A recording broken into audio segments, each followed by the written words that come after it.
అది ఓ దురదృష్టకరమైన వార్తను చూస్తున్నాం. నిజామాబాద్ జిల్లా బాన్సువాడ మండలం కోనాపూర్ గ్రామంలోని చెరువులో పడి ఓ వ్యక్తి మృతి చెందాడు. ఈత చేసే ప్రక్రియను వాట్సాప్లో వీడియో తీసుకోవాలనుకున్నాడు.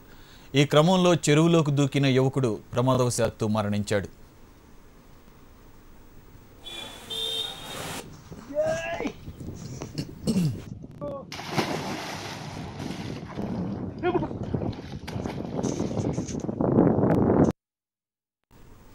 నిజామాబాద్ జిల్లా తండాకు చెందిన శ్రీనివాస్ అనే 25 ఏళ్ల యువకుడు ఎక్సైజ్ కానిస్టేబుల్ పరీక్ష రాసి 85 మార్కులు సాధించాడు. తన స్నేహితులకు పార్టీ ఇస్తానని సైకిల్పై కోనాపూర్ చెరువు వద్దకు తీసుకొచ్చి తాను చెరువులో ఈత కొడుతున్న వీడియోను తీయాలని చెప్పాడు. ఈ క్రమంలో ప్రమాదం జరిగింది. శ్రీనివాస్ మృతితో భయాందోళనకు గురైన స్నేహితుడు మృతుడి అన్నకు ఫోన్ చేసి విషయం తెలియజేశాడు. సంఘటనా స్థలానికి చేరుకున్న పోలీసులు కేసు నమోదు చేసుకుని దర్యాప్తు చేపట్టారు.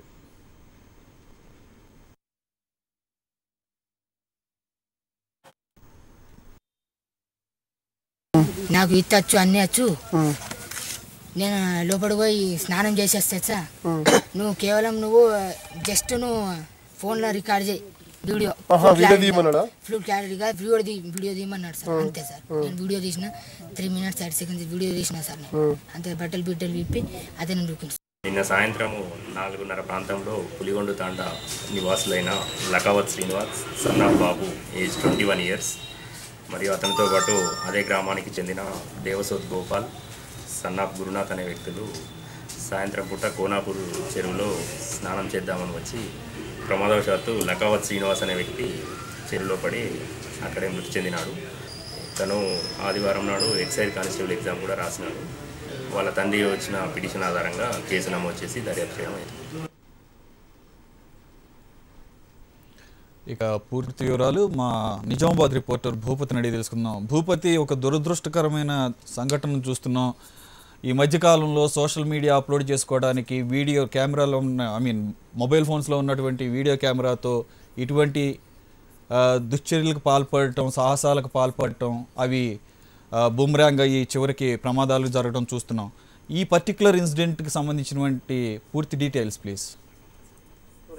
రోజు రోజుకు సాంకేతిక విప్లవం పెరుగుతున్న నేపథ్యంలో వాట్సాప్ సరదా కొంత ప్రాణాల మీదకి తీసుకువస్తున్న సంఘటనలు మనం రోజు రోజుకు చూస్తున్నాం. ఇటీవల కాలంలో చాలా సంఘటనలు జరుగుతున్నాయి. వాట్సాప్ వీడియో పేరుతో ఇలాంటి సంఘటనలు జరుగుతున్న పరిస్థితి నెలకొంది.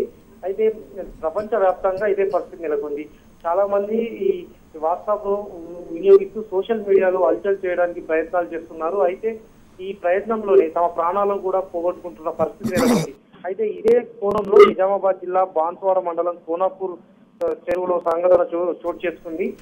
బాన్సువాడ మండలం పులికుచ్చ తండాకు చెందిన శ్రీనివాస్ అనే యువకుడు తన స్నేహితుతో కలిసి కోనాపూర్ చెరువు వద్దకు వెళ్లారు. అయితే తను ఈత కొడుతుండే సమయంలో వీడియో తీయాలని భావించాడు. అయితే తన స్నేహితుడు వీడియో తీస్తుండగా ప్రమాదవశాత్తు చెరువులో మునిగి అక్కడికక్కడే మృతి చెందిన ఘటన నెలకొంది. ఈ నేపథ్యంలో ఈ విషయాన్ని వెంటనే కుటుంబ సభ్యులకు తెలిపాడు స్నేహితుడు. అయితే ఇటీవలే ఎక్సైజ్ కానిస్టేబుల్ పరీక్షలో ఉత్తీర్ణులైన శ్రీనివాస్ తన స్నేహితులకు పార్టీ ఇవ్వడానికి కూడా తమ గ్రామం నుంచి కోనాపూర్ చెరువు వద్దకు వచ్చారు. అయితే ఇదే క్రమంలో చెరువులో ఈతకు వెళ్ళి ఈత కొట్టే విషయాన్ని వీడియో తీయాలని తన స్నేహితుడు కోరగా ఈ పరిస్థితి జరిగింది. అయితే అక్కడికక్కడే మృతి చెందడంతో భయాందోళనకు గురైన తన స్నేహితుడు కుటుంబ సభ్యులకు అందించాడు. ఇదే విషయాన్ని పోలీసులు కూడా సంఘటన స్థలానికి చేరుకొని కేసు నమోదు చేసుకుని దర్యాప్తు చేస్తున్నారు. అయితే సోషల్ మీడియాను యువత పెద్ద ఎత్తున వాడుతున్న పరిస్థితి నెలకొంది.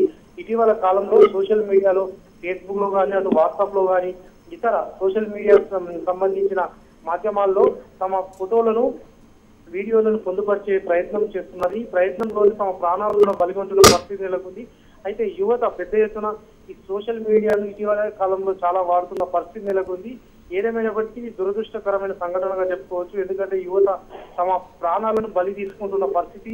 వాట్సాప్, అదేవిధంగా సోషల్ మీడియాకి సంబంధించిన ఫేస్బుక్, మిగతా సోషల్ మీడియా సంబంధించిన వాటి ద్వారా కూడా మరణిస్తున్న సందర్భాలు ఉన్నాయి. అదే కోణంలోనే ఈరోజు నిజామాబాద్ జిల్లాలో కోనాపూర్లో జరిగిన సంఘటన కూడా చెప్పుకోవచ్చు Suresh. Yes, okay, thank you Bhupathi.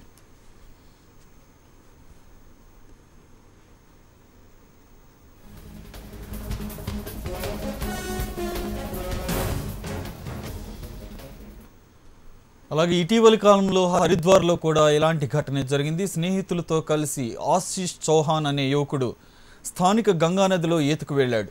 Friends పందెం కాసి మరీ నీటిలోకి దూకాడు. ఈ క్రమంలో ఊపిరాడక ఆశీష్ మరణించాడు. అయితే మరణించిన వ్యక్తి మృతదేహాన్ని బయటకు తీసేందుకు రెస్క్యూ టీంకు 20 గంటలకు పైగా పట్టింది.